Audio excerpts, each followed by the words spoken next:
मुमकिन है, मोदी मोदी मोदी है तो मुमकिन है, मोदी मोदी मोदी है तो मुमकिन है।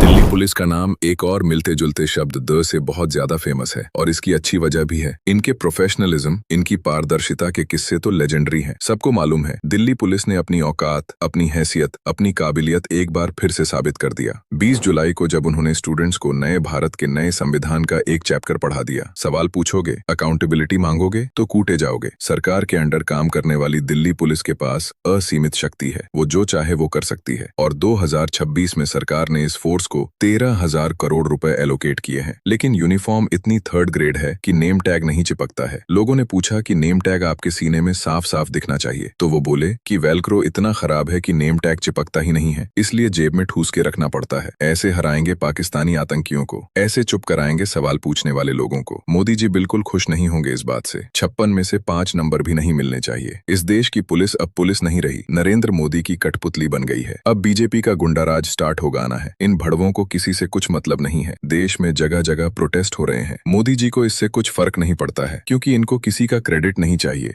मुझे क्रेडिट नहीं चाहिए।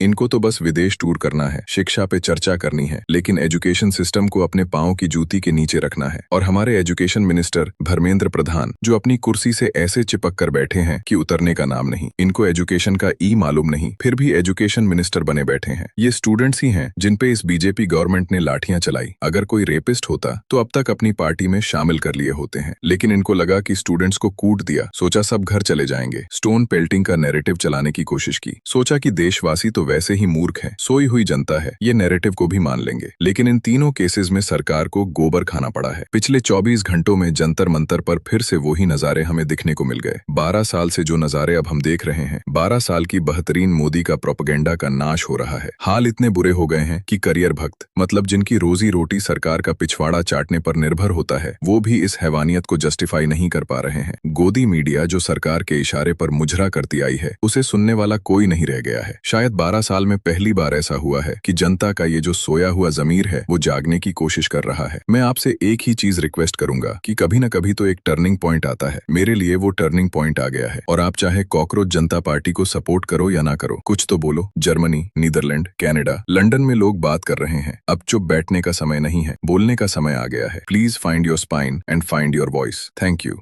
हमारे भारत का राष्ट्रीय पक्षी का नाम बताओ। मोदी। इन हवाओं में कभी